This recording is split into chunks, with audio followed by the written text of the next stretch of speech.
देश के पूर्व प्रधानमंत्री मनमोहन सिंह का देहांत हो चुका है। ऐसे में सभी लोग उन्हें याद कर रहे हैं, उनके साथ संबंधों को याद कर रहे हैं और कुछ लोग मीडिया में उनके साथ अन्य लीडरों के साथ जो संबंध थे उनको याद कर रहे हैं और बिहार में खास करके नीतीश कुमार के साथ उनके संबंधों को याद किया जा रहा है। हालांकि मीडिया नीतीश कुमार और मनमोहन सिंह के संबंधों को सीमित कर दे रही है कुछ चंद मुद्दों तक, जैसे कि बाढ़ की समस्या जो थी और खास करके स्पेशल स्टेटस तक। लेकिन जब आप सही से गहराई में जाते हैं दोनों के रिश्ते के बीच में, तो संभवतः मनमोहन सिंह के राजनीतिक इतिहास में सबसे ज़्यादा अगर कोई नोक झोंक का संबंध किसी एक लीडर का मनमोहन सिंह के साथ रहा है तो नीतीश कुमार के साथ रहा है। और कैसे रहा है वही हम आज आपको न्यूज़ हंटर पर बताएंगे।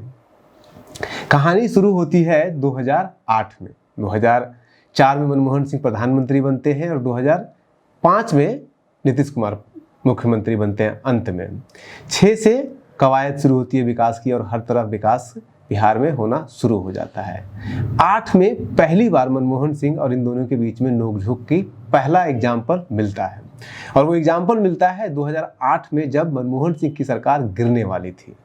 न्यूक्लियर डील का मुद्दा था। सीपीएम यानी कि लेफ्ट पार्टियां सारी की सारी, सीपीआई सीपीएम, वो सब के सब यूपीए से यानी कि मनमोहन सरकार से समर्थन वापस ले रहे थे अमेरिका के साथ न्यूक्लियर डील के ऊपर। उस समय नीतीश कुमार एनडीए का हिस्सा थे और नीतीश कुमार के पास लगभग 22 सीटें थी लोकसभा में, उसके ऊपर से राज्यसभा में सीटें थी।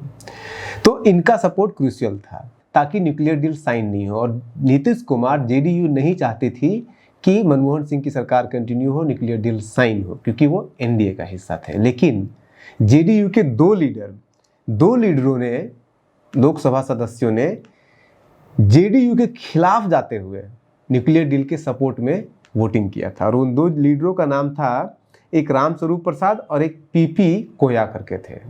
इन दोनों ने जब सपोर्ट किया यूपीए को, मनमोहन सरकार को, नीतीश कुमार और जेडीयू के खिलाफ जाकर के, तब नीतीश कुमार ने बेफर करके कहा था कि भले ही मनमोहन सिंह अपनी सरकार बचा लिए हो गलत ढंग से, गलत नीतियों को अपना करके, गलत ढंग से सपोर्ट लेकर के, लेकिन उनकी सरकार करप्ट है, इसमें कोई शक नहीं होना चाहिए। तो जो एग्जाम्पल पहला बार एनकाउंटर दोनों के बीच में होता है वो बहुत ही बिटर होता है। हालांकि उसी साल, जिस साल ये हो रहा है, उसी साल और भी एक्सपीरियंसेस हुए हैं। 2008 ही वो साल था जब बिहार में बाढ़ आया था और वो बाढ़ बहुत बड़ा बाढ़ था। कहते हैं कि पिछले कई दशकों का सबसे ज़्यादा भयानक बाढ़ आया था 2008 में बिहार में और उस बाढ़ को यही मनमोहन सिंह की सरकार है जिन्होंने जुलाई में उसको राष्ट्रीय आपदा घोषित किया था, हर तरह का मदद किया था, आर्थिक रूप से हर तरह से मदद किया था। तो ये इसीलिए मैंने कहा कि नोक झोंक और तीती मीठी खट्टी मीठी हर तरह का एक्सपीरियंस इन दोनों लीडरों के बीच में है और वो महीने, 2 महीने, 4 महीने के अंदर ही आपको बिल्कुल ही अपोजिट व्यू दिखेगा। न्यूक्लियर डील पे नीतीश कुमार की पार्टी के लोग उनको सपोर्ट कर दे रहे हैं, 2 लोग, नीतीश कुमार उनके खिलाफ बयान देते हैं। मनमोहन सिंह यहाँ बिहार आकर के बिहार का दौरा करते हैं, बाढ़ का दौरा करते हैं और बिहार सरकार को हर तरह का मदद देते हैं, राष्ट्रीय आपदा तक घोषित कर देते हैं। उसके बाद फिर जून में अगर आप देखिएगा तो जून में ही, इसके पहले, बाढ़ आने से पहले, नीतीश कुमार मनमोहन सरकार से नीतियों में बदलाव, एथनॉल पॉलिसी में बदलाव करने की मांग करते हैं। वो कहते हैं कि बिहार में बहुत सारे चीनी मिल बंद पड़े हुए हैं, आप बिहार सरकार को ये अलाउ कीजिए कि गन्ना से बिहार के चीनी मिल में एथनॉल का प्रोडक्शन हो। लेकिन केंद्र सरकार देने से ये मना कर देती है। इसके बाद फिर नीतीश कुमार बिफर जाते हैं और उस पर बोलते भी हैं कि केंद्र सरकार, मनमोहन सरकार की इन नीतियों के कारण बिहार सरकार को लगभग 20,000 करोड़ का घाटा हुआ है। हम एक वीडियो बना चुके हैं कैसे बिहार में पिछले कुछ सालों से एथनॉल की फैक्ट्रियां बड़ी बड़े मात्रा में खुल रही है और अभी लगभग 15-16 फैक्ट्री और खुलेगी। हालांकि वो बात और है कि मोदी सरकार ने भी गन्ने से एथनॉल बनाने की पॉलिसी को मंजूरी नहीं दी, लेकिन अब अनाज और बाकी चीज़ों से एथनॉल बनाया जा रहा है बिहार में। देर आए दुरुस्त आए। लेकिन अभी हम बात कर रहे हैं मनमोहन सिंह और नीतीश कुमार के बीच तीते मीठे नोक झोंक वाले संबंधों का। तो उसको कंटिन्यू करते हुए हम आगे बढ़ते हैं, साल 2009 में आते हैं। 2009 में मनमोहन सिंह की जगह कहते हैं कि shadow prime minister Rahul Gandhi ने स्टेटमेंट दिया कि नीतीश कुमार बहुत ही सेकुलर लीडर हैं। इसका परिप्रेक्ष्य ये है कि 2009 का जब आप याद कीजिएगा साल, तो उस साल आरजेडी और समाजवादी पार्टी ये दोनों यूपीए से अलग होकर के चुनाव लड़ रही थी, और उसमें लोजपा जो कि रामविलास पासवान की पार्टी थी, ये तीनों मिलकर के अलग एक थर्ड फ्रंट बना लिया था। तो कांग्रेस कहीं ना कहीं लट्टू हो रही थी नीतीश कुमार के ऊपर कि इनको अपने साथ अगर कर लिया जाए तो क्या पता बेहतर स्थिति हो जाए, क्योंकि नीतीश कुमार बिहार में सबसे स्ट्रांग लीडर के रूप में उभर चुके थे 2005 के इलेक्शन के बाद ही, और जिस तरह से विकास कर रहे थे और जिस तरह से उन्होंने एनडीए के साथ रहते हुए भी सेकुलर अपनी छवि बनाए रखा था, उन सब के कारण इनका कांग्रेस के दिमाग में या कांग्रेस के मन में नीतीश कुमार के प्रति ज़्यादा झुकाव बढ़ रहा था। और दूसरी तरफ ये भी था कि लालू यादव इनको चीट कर चुके थे। लालू यादव, रामविलास पासवान और जो समाजवादी पार्टी, ये तीनों यूपीए से हट चुके थे। हालांकि मनमोहन सिंह जब चुनाव के दौरान आते हैं बिहार में प्रचार करें, चुनाव से पहले ही कहिए, तो नीतीश कुमार को कहीं ना कहीं क्रिटिसाइज करते हैं। वो कहते हैं कि नीतीश कुमार उन लोगों से, उन फोर्सेस के साथ समझौता कर रही है जो कि कॉम्युनल है, जो कि देश को बांटने वाले फोर्सेस हैं, जिसके ऊपर अखिलेश यादव ने कड़ी टिप्पणी देते हुए कहा था कि अब काम नहीं चलेगा। ऐसे इस तरह से बोलने से आपके एक नेता राहुल गांधी आगे कहते हैं कि नीतीश कुमार सेकुलर छवि के नेता है, और आप आगे कहते हैं इनके ऊपर अटैक करते हैं, तो ये दुगना दो तरफा बात नहीं बनेगा। लेकिन 2009 संबंध बेहतर होते चले गए। 2009 का चुनाव जीत लेने गई, मनमोहन सिंह दोबारा प्रधानमंत्री बनते हैं और नीतीश कुमार खुद जाते हैं दिल्ली, मनमोहन सिंह से मिलते हैं और उनसे बिहार आने का आग्रह करते हैं, ताकि जो उन्होंने पैसे दिए थे 2008 के आपदा के दौरान, उन पैसों का जो विकास कर रही है बिहार की सरकार, 900 करोड़ के आसपास, 1000 करोड़ के आसपास खर्च कर चुकी थी, उसको देखे, जायजा ले। मनमोहन सिंह आते भी हैं बिहार। आपको इतिहास में पिछले 10 सालों से नरेंद्र मोदी जी प्रधानमंत्री हैं देश के, और इस दौरान कम से कम 3 साल ऐसे थे, 3 से 4 साल ऐसे थे जब बिहार के अंदर नीतीश कुमार की सरकार एनडीए के खिलाफ थी। आपको क्या कहीं कभी भी एक ऐसा इंसिडेंट मिला जब मोदी जी को बुलाया हो नीतीश कुमार ने बिहार, जब वो एनडीए का हिस्सा नहीं हो और मोदी जी आए हो बिहार? लेकिन मनमोहन सिंह के साथ ऐसे संबंध दिखते हैं नीतीश कुमार के कि जब वो अपोजिशन में रहते हुए बुलाते हैं और वो आते हैं, और फिर आने के बाद वो उनसे मांगते भी हैं कि बांध बनाना है, ये करना है, वो करना है, इसके लिए भी दीजिए। बिहार को 2 सेंट्रल यूनिवर्सिटी मांगते हैं कि बिहार को 2 सेंट्रल यूनिवर्सिटी दीजिए, और वो मनमोहन सिंह देते भी है। बिहार में अन्य राज्यों में, देश के अन्य राज्यों में एक सेंट्रल यूनिवर्सिटी दिया गया था, लेकिन बिहार को 2 सेंट्रल यूनिवर्सिटी दिया इसी मनमोहन सिंह की सरकार ने। एक गया में खुला और एक मोतिहारी में खुला। उसके अलावा 2010 ही वो साल था, ये सब 2009 में चुनाव जीतने के बाद 2010 में नालंदा यूनिवर्सिटी के रिवाइवल के लिए केंद्र सरकार, मनमोहन सरकार एक्ट पास करती है। तो इस तरह के आपको नोक झोंक वाले संबंध बहुत सारे इंसिडेंट इसमें मिलेंगे, और वो आपका कारवां जो है वो बढ़ता हुआ दिखेगा। हालांकि इसका मतलब ये नहीं कि हमेशा दोनों के बीच में अच्छे संबंध। 2011 में नीतीश कुमार मनमोहन सरकार को क्रिटिसाइज करते हैं कि इस सरकार में बहुत ज़्यादा ही करप्शन बढ़ रहा है, क्योंकि उस समय आप कोलगेट और ये सब आना धीरे धीरे शुरू हो गया था। लेकिन 2012 में यही मनमोहन सिंह फिर से नीतीश कुमार को कॉल करते हैं, और प्रणब मुखर्जी जो कि उम्मीदवार थे राष्ट्रपति के लिए, उनको सपोर्ट करने के लिए नीतीश कुमार से आग्रह करते हैं, और नीतीश कुमार सपोर्ट करते भी हैं। हालांकि ये भी ध्यान रखिएगा कि 2012 में नीतीश कुमार अभी भी एनडीए का हिस्सा ही थे, लेकिन एनडीए का हिस्सा होने के बावजूद नीतीश कुमार ने उस राष्ट्रपति के चुनाव में जो बीजेपी का कैंडिडेट था, जो एनडीए के कैंडिडेट पीए संगमा थे, उनको सपोर्ट नहीं किया, बल्कि यूपीए के कैंडिडेट प्रणब मुखर्जी को सपोर्ट किया था।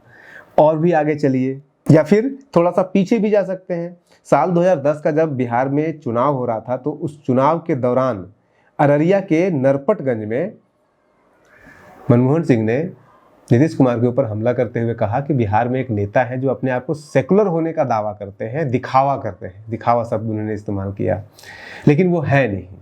इस तरह के अटैक किया, और उसके साथ साथ ये भी अटैक किया कि बिहार सरकार, बिहार के अंदर केंद्र सरकार के द्वारा जितनी भी योजनाएं चलाई जा रही है विकास की, वो उन योजनाओं को सही से क्रियान्वयन नहीं कर रही है, इंप्लीमेंट नहीं कर रही, जिससे कि बिहार बहुत और भी तेजी से आगे जा सकता था, लेकिन बिहार इतनी तेजी से आगे नहीं जा पा रहा है। इसके ऊपर नीतीश कुमार बिफर गए और उन्होंने खुलेआम चैलेंज कर दिया मनमोहन सिंह को कि आप जहां चाहें जिस जगह पे चाहिए आइए, खुलेआम डिबेट कर लीजिए, हम आपको बताएंगे कि केंद्र सरकार किस तरह से बिहार सरकार के साथ, बिहार के साथ भेदभाव कर रही है, क्योंकि यहाँ पे एनडीए की सरकार है। और उसके बाद फिर उसमें आडवाणी जी भी सपोर्ट करते हैं कि कम से कम मनमोहन सिंह को नीतीश कुमार का प्रेज करना चाहिए, क्योंकि पूरा हिंदुस्तान नहीं बल्कि पूरा दुनिया नीतीश कुमार के द्वारा बिहार के अंदर किए जा रहे विकास कार्यों का विवेचना कर रहा है, उसको सपोर्ट कर रहा है, उसको प्रेज कर रहा है। तो उनको भी करना चाहिए था मनमोहन सिंह को। नीतीश कुमार ने इस क्रम में ये भी कह दिया कि जब झारखंड और बिहार अलग हुआ था तब ये तय हुआ था कि बिहार को केंद्र सरकार 1000 करोड़ रुपया हर साल देगी, जो कि डैमेज हुआ है बिहार को अलग होने से झारखंड है, लेकिन आज तक नहीं दी है।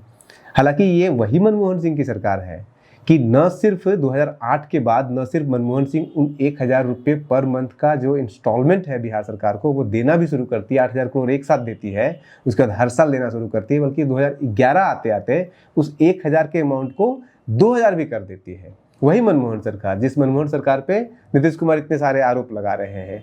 तो ऐसे अप्स एंड डाउन, नोक झोंक बहुत सारे आपको मिलेंगे। और आगे बढ़िए, 2012 में चलते हैं। 2012 में मनमोहन सिंह के बारे में इन्होंने, जब ऑब्वियस है कि जब प्रणब मुखर्जी को इन्होंने सपोर्ट कर दिया एनडीए में रहते हुए नीतीश कुमार ने, तब बीजेपी को बहुत गलत लगा कि ये सब गलत हो रहा है। तब उसके ऊपर जब बीजेपी के लोग इस तरह की बात करने लगे, तब उसके ऊपर नीतीश कुमार ने खुलेआम बयान दिया था कि मनमोहन सिंह वो नेता है जिनको सपोर्ट ऐसे लोगों से मिलता है जिनकी कल्पना वो खुद भी नहीं कर सकते हैं, अपोजिशन भी नहीं कर सकता है। कहने का मतलब है कि उनकी एक्सेप्टेबिलिटी, मनमोहन सिंह की जो एक्सेप्टेबिलिटी है वो पार्टी के बियॉन्ड जाती है, उनकी ईमानदारी की एक्सेप्टेबिलिटी पार्टी के बियॉन्ड जाती है, पार्टी लाइन के बियॉन्ड जाती है, जो कि आज भी जितने भी उनके गुजरने के बाद, मनमोहन सिंह के देहांत के बाद सब लोग यही बात कर रहे हैं कि उनकी ईमानदारी की एक्सेप्टेबिलिटी विपक्ष भी करता था, आज भी कर रहा है। हालांकि वो बात और है कि उन्होंने कहा है कि इतिहास उनके साथ अभी तक न्याय नहीं किया है, संभवतः इतिहास उनके साथ न्याय करेगा। हालांकि इतिहास करे या न करे, लेकिन मनमोहन सिंह नीतीश कुमार के साथ बहुत बार न्याय किए हैं। उनके विकास कार्यों का जो भी व्याख्यान करना वो बहुत बार किया। मार्च 2012 में उन्होंने ट्वीट किया था, मनमोहन सिंह ने ट्वीट किया और उसमें बताया कि कैसे जो नीतीश कुमार की सरकार है वो 2006 से लेकर के 2012 के बीच में लगातार हिंदुस्तान की सबसे ज़्यादा तेज़ी से विकास करने वाली सरकार है। हालांकि उसमें इन्होंने ये भी शब्द ऐड कर दिया था कि गुजरात से भी तेज है। ये इसलिए ऐड किया था क्योंकि राजनीति को समझिए, क्योंकि उस समय फिर से नरेंद्र मोदी को एनडीए का पीएम उम्मीदवार के लिए प्रोजेक्शन स्टार्ट कर दिया गया था। तो इनको प्रोजेक्ट किया जा रहा था कि गुजरात से ज़्यादा बेहतर तो बिहार कर रही है, तो एनडीए के लिए नीतीश कुमार क्यों नहीं। कहीं ना कहीं एक तरह का पॉलिटिक्स किया जा रहा था और उसके ऊपर बीजेपी के लोग काफ़ी बिफरे भी थे। उनको वो बार बार कह रहे थे कि मनमोहन सिंह इस तरह के बयान इसलिए दे रहे हैं क्योंकि मनमोहन सिंह और कांग्रेस किसी न किसी तरह से एनडीए में फूट डालना चाह रही है। लेकिन ये ट्वीट का सिलसिला, प्रेज का सिलसिला, वाहवाही का सिलसिला मनमोहन सिंह का रुकता नहीं है। उसके बाद आप देखिएगा कि जून 2013 में खुलेआम मनमोहन सिंह ने कह दिया था कि जो नीतीश कुमार है वो उनकी नेता, उनकी छवि जो है वो सेकुलर लीडर की है। उसके बाद फिर नीतीश कुमार ने उसके ऊपर धन्यवाद भी दिया था। जो ट्वीट किया था मनमोहन सिंह ने विकास को लेकर के, उसका भी धन्यवाद दिया। जो उनको सेकुलर कहा उसके बारे में मीडिया में धन्यवाद दिया। तो उधर से मनमोहन सिंह इनकी तारीफ करते थे नीतीश कुमार की, इधर से नीतीश कुमार उनको धन्यवाद ज्ञापन सौंप दिया करते थे। और इसी दौरान 2013 का जब बजट आया था, पी चिदम्बरम ने जब 2013 में फरवरी में बजट पेश किया था, तब नीतीश कुमार वो लीडर थे जो एनडीए में रहते हुए, फरवरी में अभी तक एनडीए में थे नीतीश कुमार, लेकिन उसके बावजूद नीतीश कुमार ने उस बजट का तारीफ किया था, मनमोहन सिंह का तारीफ किया था और फाइनेंस मिनिस्टर पी चिदम्बरम का तारीफ किया था कि ये बहुत अच्छा बजट है। इन सब के बीच बीजेपी के लोगों को तो ऑब्वियसली है कि बुरा लगना ही था, तो उनको बुरा लग रहा था, फूट डालने का आरोप लगा रहे थे। लेकिन यहीं तक सीमित नहीं रहता है। नीतीश कुमार मोदी जी के प्रधानमंत्री के बनने के बाद भी, जब आपके मनमोहन सिंह प्रधानमंत्री देश के नहीं रहते हैं, उसके बावजूद दोनों के बीच में संबंध वैसे ही थे जैसे कि प्रधानमंत्री रहते हुए थे। और उसका उदाहरण भी आपको मिलेगा। अक्टूबर 2016 में जब बिहार के अंदर तेजस्वी यादव के ऊपर बहुत सारे आरोप लग रहे थे, IRCTC घोटाला, लैंड फॉर जॉब और ये सब स्कैम सामने आ रहा था, तब नीतीश कुमार कहीं ना कहीं असहज हो गए थे और नहीं चाहते थे कि महागठबंधन के साथ वो आगे रहे। तब उस समय पे मनमोहन सिंह ने उनको सलाह दिया था कि गठबंधन में रहते हुए ऐसे समझौते करने पड़ते हैं। और उसके ऊपर पलट करके नीतीश कुमार ने जवाब दिया था कि अगर समझौते करने पड़ेंगे करप्शन के साथ तो इससे बढ़िया है कि ऐसे समझौते हो ही नहीं, ऐसे गठबंधन हो ही नहीं। इससे बेहतर है कि जनता की अदालत में फिर से जाया जाए, वही वोट देंगे, जिसको मर्जी है उसको वो बनाएंगे। लेकिन दूसरी तरफ आप देखिए कि नीतीश कुमार जब देश में मोनेटाइजेशन, नोटबंदी लागू किया जाता है, जब नीतीश कुमार पहले व्यक्ति थे जिन्होंने इसका सपोर्ट किया था, जबकि उस समय वो महागठबंधन में थे, उस समय वो एनडीए में नहीं थे, लेकिन उसके बावजूद उन्होंने सपोर्ट किया था मोदी के नोटबंदी का।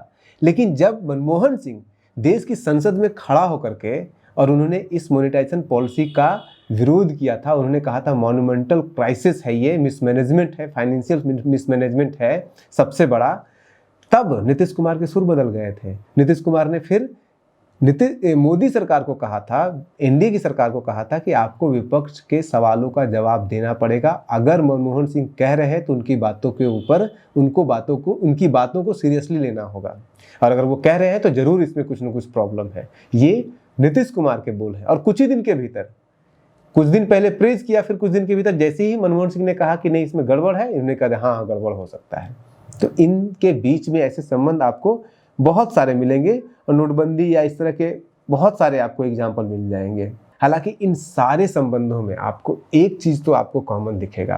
पूरे कार्यकाल के दौरान 2005 से लेकर के 2014 तक 9 साल तक मनमोहन सिंह यहाँ पे रहते हैं केंद्र में, और नीतीश कुमार राज्य में सरकार रहते हैं, उनकी सरकार रहती है। लेकिन कभी भी आपको कोई भी एक ऐसा एग्जाम्पल नहीं मिलेगा जहाँ पे कि मनमोहन सिंह ने बिहार के अंदर किसी भी विकास कार्य का क्रेडिट लेने का प्रयास किया हो, चाहे वो रोड हो, चाहे बिजली हो, चाहे कोई भी काम हो, उसके लिए कभी कहीं पे भी प्रयास नहीं किया। उनके सेक्युलर क्रेडेंशियल पे कभी कभी बोला है, केंद्र सरकार पैसे दे रही है, जो प्रोग्राम दे रहा है उसको इम्प्लीमेंट नहीं कर रही है, उसके ऊपर बोला है, लेकिन कभी क्रेडिट नहीं लिया कि बिहार विकास किया है तो उनके कारण किया या केंद्र की योजनाओं के कारण किया है। हालांकि मनमोहन सिंह ने तो उल्टा ट्वीट करके कहा कि कांग्रेचुलेट किया, धन्यवाद किया नीतीश कुमार को, बिहार को सबसे बढ़िया राज्य, सबसे ज़्यादा तेज़ी से विकास करने वाला राज्य में। लेकिन 2017 का नवंबर को याद कीजिए, यही नरेंद्र मोदी प्रधानमंत्री बनने के बाद बिहार आते हैं, और उसके बाद फिर उस समय नवंबर 2017 में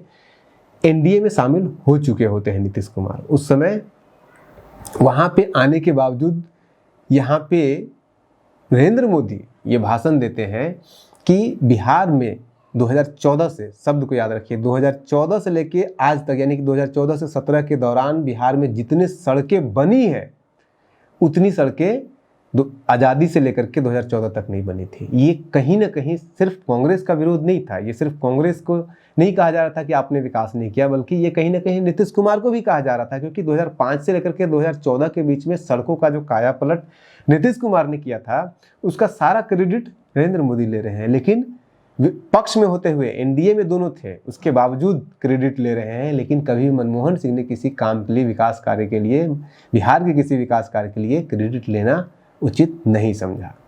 ऐसे थे संबंध नीतीश कुमार और मनमोहन सिंह के बीच में। आपको शायद ही कोई और लीडर मिलेगा हिंदुस्तान के अंदर जिनके साथ मनमोहन सिंह का इतना तीखा नोक झोंक, खट्टा मीठा याद जुड़ा हुआ हो। आप बने रहिए न्यूज़ हंटर के साथ। नमस्कार।